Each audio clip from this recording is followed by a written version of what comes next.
Oke teman-teman Scaper, balik lagi bersama saya Jajang SP Hiroshima. Kali ini nggak usah berlama-lama lagi, saya akan membahas tentang suhu aquascape teman-teman. Nah jadi penting nggak sih pengaturan suhu dalam aquascape teman-teman? Ya jelas sangat penting sekali ya, karena seluruh biota yang ada di aquascape kalian, termasuk flora, fauna, bahkan alga dan mikroorganisme pun itu semuanya dipengaruhi oleh suhu ya, ada kaitannya dengan suhu. Nah jadi apa saja sih pengaruhnya suhu terhadap semua biota yang ada di aquascape kalian? Nah saya akan jelaskan satu persatu hubungannya apa saja ya hubungannya gitu, maksudnya sama suhu. Nah bakalan kita bahas satu persatu, dan nanti juga saya akan kasih gambar-gambar ya supaya lebih paham ya, meskipun istilahnya cuman perumpamaan. Nanti bakal saya gambar di sini ya, kita pakai karton karena whiteboardnya masih dalam perjalanan. Oke, lanjut kita gambar. Nah, oke, ini udah saya pasang ya, biar tujuannya sih biar lebih terlihat ya gambarannya. Dan ini juga salah satu kelebihan teman-teman kalau punya tank di rumah, bisa dimanfaatkan buat belajar anak ya, ngajarin anak atau ngajarin adiknya juga bisa ya. Ternyata ini multifungsi loh, ini baru tahu nih bahwa tank ini bisa dijadiin juga nih buat belajar. Oke lanjut. Kita sekarang membahas tentang suhu. Tulisannya kalau jelek jangan diledek ya. Dulu tuh cita-citanya sebenarnya mau jadi dokter, cuman nggak kesampaian. Suhu, hubungannya sama suhu di seluruh biota aquascape teman-teman itu kita ringkas aja, meliputi flora ya. Sini ada fauna. Flora plus alga lah ya. Kita masuk ke sini aja. Oke, kita lanjutkan ya. Tadi sempat terpotong karena si kameramen sama editor minta diganti sama yang lebih besar dan panjang. Bangsat kau. Lanjut ya, tadi hubungannya sama flora dan flora termasuk alga, kita kategorikan aja ke sini ya. Sama fauna plus mikroorganisme ya. Mikroorganisme. Nah, kebaca nggak ya? Oke, cukup. Nah, ini kita kategorikan ini saja dulu ya. Nah, terus apa hubungannya nih sama suhu? Oke, sama suhu yang ada di, tentunya kita berbicara aquascape ya. Kita berbicara aquascape, jadi itu untuk flora dan fauna yang sering kita gunakan adalah CO2 ya. CO2 nanti hubungannya sama ini apa? Nah, jadi si CO2 ini itu semakin hubungannya, semakin tinggi suhu itu adalah tingkat kelarutan CO2-nya semakin rendah. Sebenarnya gini, CO2 itu bisa diinjeksikan ke dalam air itu sangat banyak ya, sangat banyak, bahkan di suhu 25 derajat dalam keadaan standar itu maksimalnya bisa sampai 1500 ppm ya. Tentunya jangan dikaitkan sama di aquascape ya, karena itu kan memerlukan alat seperti tekanan dan lain sebagainya gitu kan. Nah jadi pada intinya kita fokus kepada laju ya, laju kelarutannya. Jadi semakin suhu tinggi itu kelarutannya adalah semakin rendah. Artinya semakin dingin suhu itu laju kelarutannya semakin bagus. Jadi ibaratkan seperti ini nih.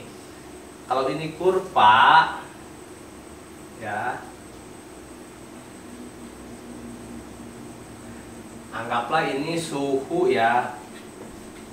Suhu ini ppm CO2. Jadi ini misalkan di sini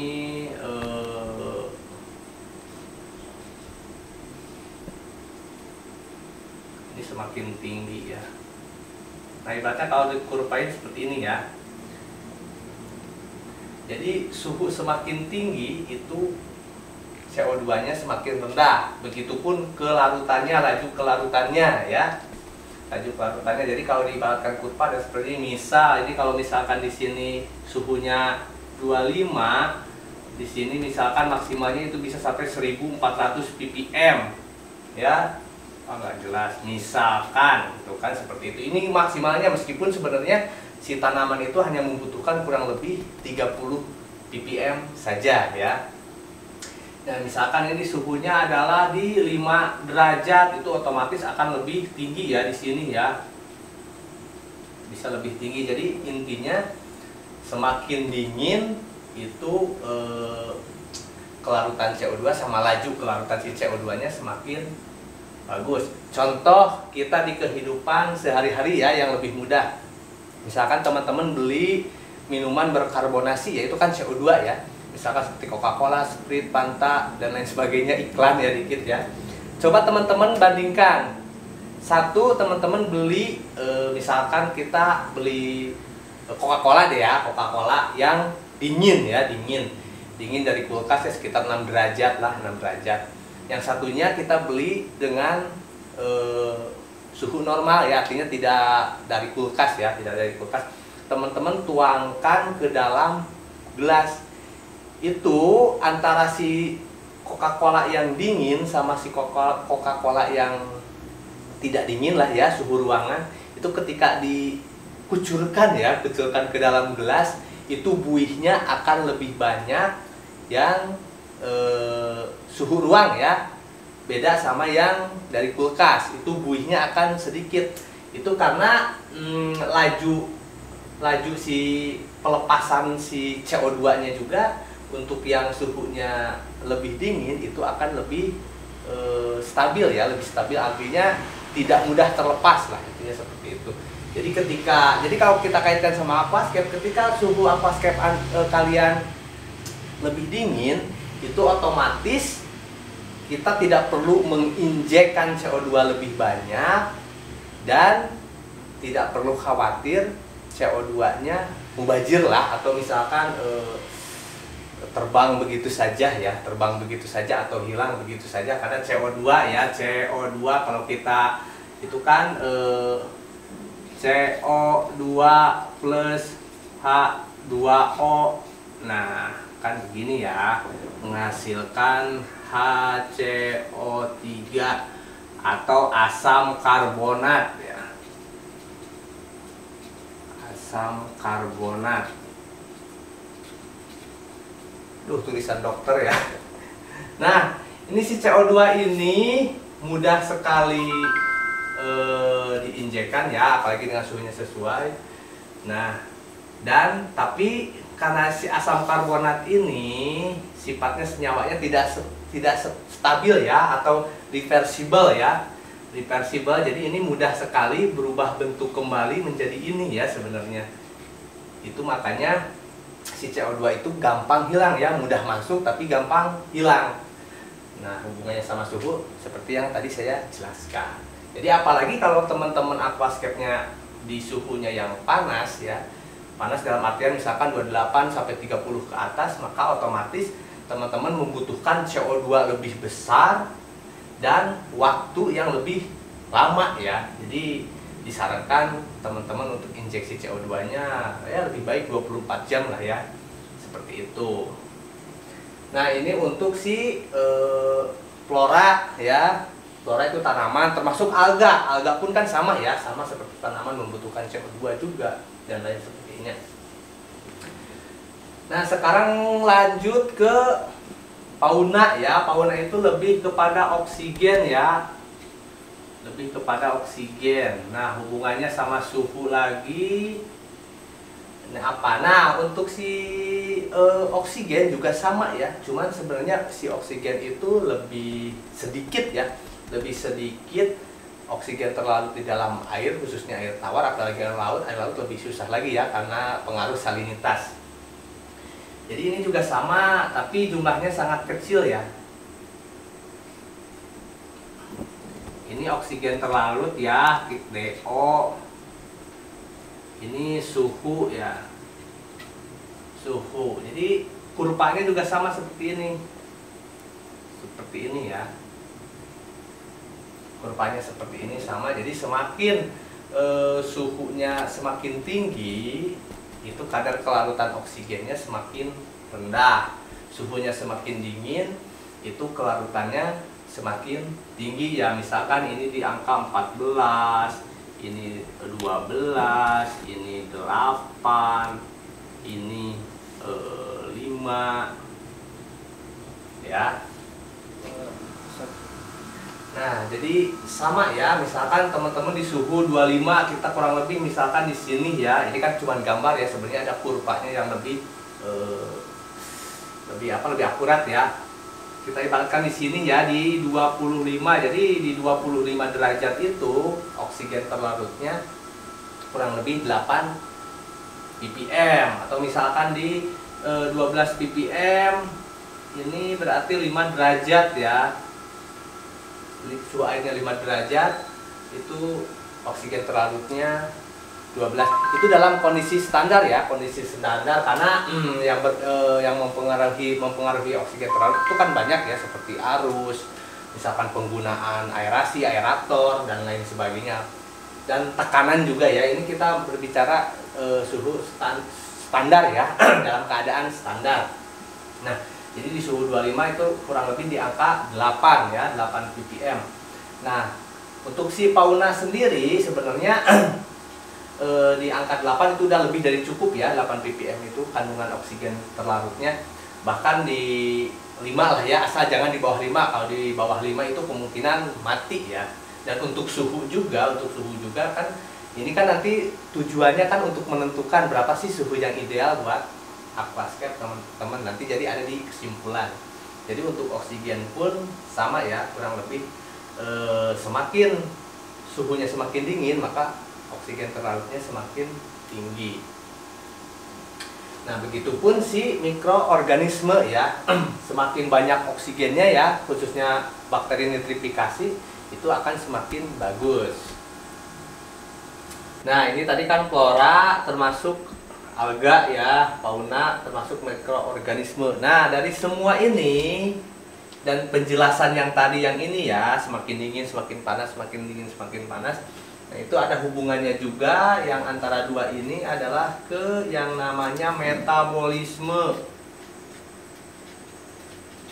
Metabolisme ya. Oke, metabolisme atau proses kimia yang terjadi di dalam, semua proses kimia yang terjadi di dalam sel tubuh maupun itu tumbuhan, flora dan fauna ya. Itu masuknya metabolisme. Termasuk kalau dalam flora adalah fotosintesis ya. Fotosintesis yang termasuk kepada metabolisme, anabolisme ya. Anabolisme dan respirasi ya, yang masuknya ke katabolisme. Metabolisme itu kan ada anabolisme, ada katabolisme ya. Ini kalau dalam flora itu contohnya fotosintesis.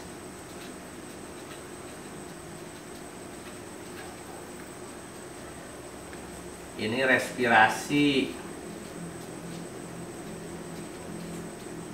Kalau anabolisme kan merubah senyawa molekul kecil menjadi besar ya. Kalau katabolisme sebaliknya, dari yang besar menjadi kecil ya, seperti itulah kurang lebih perumpamaannya. Termasuk pada mikroorganisme juga ya. Mikroorganisme itu lebih hubungannya adalah dalam metabolismenya adalah kemampuan ya, kemampuan mereka untuk biasanya urusannya dengan enzim ya, karena dalam proses fotosintesis ini dibantu juga dengan ini ya, ada enzim lah yang berpengaruh seperti itu kan. Sama kalau misalkan yang lebih itunya di aquascape lebih kepada bakteri nitrifikasi ya, kemampuan untuk dia mengolah gitu kan, seperti itu. Nah, untuk metabolisme ini kurvanya itu sebaliknya ya, jadi seperti ini. Nah, ini metabolisme, ini suhu. Nah, jadi semakin tinggi suhunya, itu laju metabolisme semakin tinggi ya. Jadi semakin rendah suhunya, metabolisme akan semakin sedikit. Ini berhubungan dengan laju pertumbuhan. Jadi artinya kalau secara metabolisme atau secara pertumbuhan itu adalah suhu semakin hangat maka pertumbuhannya akan lebih baik.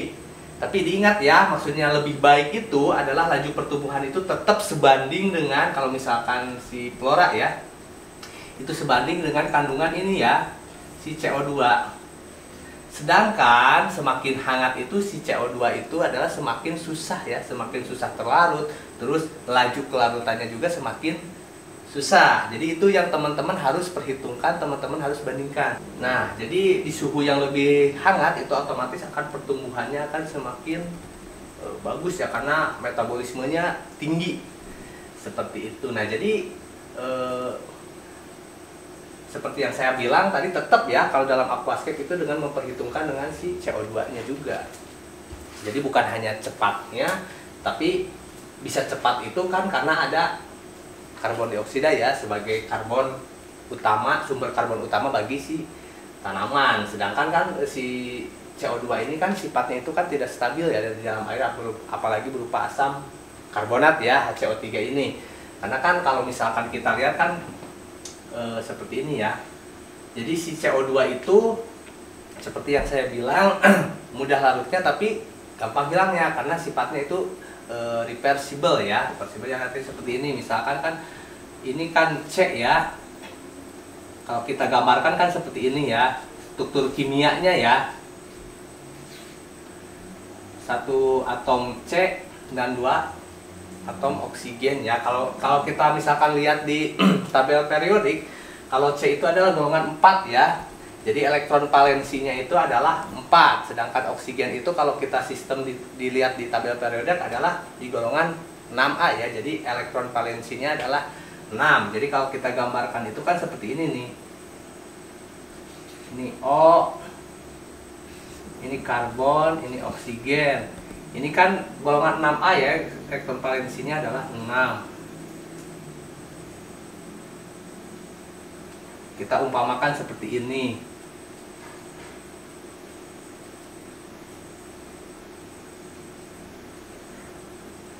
Karbon golongan 4A, elektron valensinya adalah 4 ya. Kita tandai aja bulat ya biar gampang. Jadi ketika mereka berikatan adalah seperti ini ya.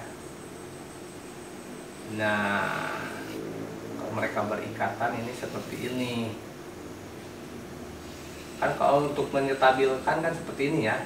Si karbonnya memerlukan 4 elektron, sedangkan si oksigen memerlukan masing-masing 2 elektron. Nah, ini sifatnya menjadi kalau misalkan di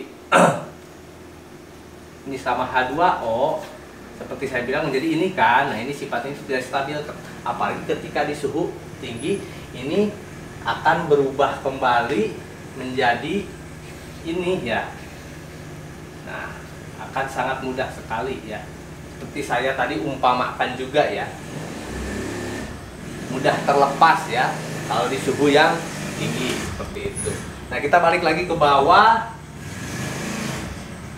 Untuk oksigen sama karbon dioksida tadi semakin suhu panas semakin sedikit ya yang terlarutnya. Sedangkan untuk metabolisme semakin suhu panas itu semakin bagus.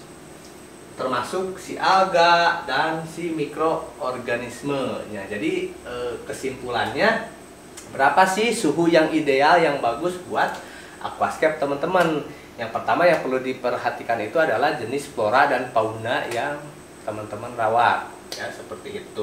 Contohnya mungkin yang suka untuk si fauna ya, fauna yang suka suhu hangat seperti discus, yang meskipun kebanyakan ikan-ikan kecil seperti teta dan lain sebagainya itu bagus di suhu kurang lebih 25 ya, 25 ke bawah juga bisa, asal jangan terlalu bawah juga. Kalau misalkan di bawah 22 atau di bawah 20 kan itu bisa beresiko terkena white spot dan lain sebagainya.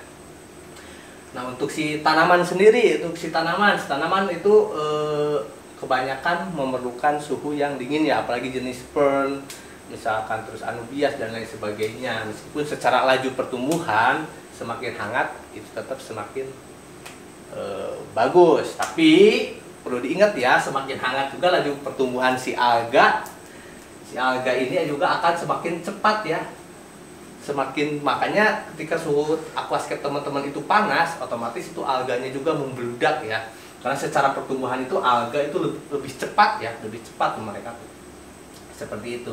Nah, jadi kesimpulannya dari semua ini, jadi untuk si laju kita yang jadi perhatian ya, yaitu yang pertama adalah CO2 terlarut, yang kedua adalah oksigennya, yang ketiga untuk metabolismenya untuk si flora dan fauna termasuk mikroorganismenya. Jadi kalau saya simpulkan, suhu yang ideal itu bagus untuk flora, bagus untuk fauna dan mikroorganisme. Dalam hal ini bakteri nitrifikasi, yaitu di kisaran 25 ya sampai 26 derajat. Ini untuk ideal ya, meskipun sebenarnya range-nya itu 22 sampai 28 derajat. Ini bagus, tinggal di range ini 2 ya. Maklum mau jadi dokter gak kesampaian. Nah, jadi tinggal teman-teman perhitungkan jenis flora dan fauna yang teman-teman punya ya. Jadi kurang dari 22 itu menurut saya kurang bagus. Lebih dari 28 itu juga kurang bagus. Jadi pertahankan di range antara 22 sampai 28. Makanya saya simpulkan tadi idealnya adalah 25 sampai 26 atau 24 lah ya. 24 sampai 26 derajat itu untuk memaksimalkan CO2 terlarut, memaksimalkan oksigen terlarut, terus memaksimalkan metabolisme si flora dan fauna. Seperti itu. Nah, jadi tinggal teman-teman pertahankan di suhu berapa yang teman-teman inginkan. Kan banyak ya, misalkan bisa menggunakan kipas ya, atau bisa menggunakan chiller seperti itu, atau bisa menggunakan AC. Intinya harus stabil lah, jangan sampai swing juga ya. Swing juga misalkan perbedaannya cukup signifikan jauh. Misalkan dari 20 menjadi 30 derajat itu juga sangat tidak baik. Nah, oke. Segitu penjelasan saya tentang betapa pentingnya atau hubungannya suhu dengan biota aquascape, teman-teman. Jika ada pertanyaan, jangan lupa teman-teman bisa tulis di kolom komentar ya, dan jangan lupa like dan subscribe. Mega Aquatic di share, let's keep and rock and roll.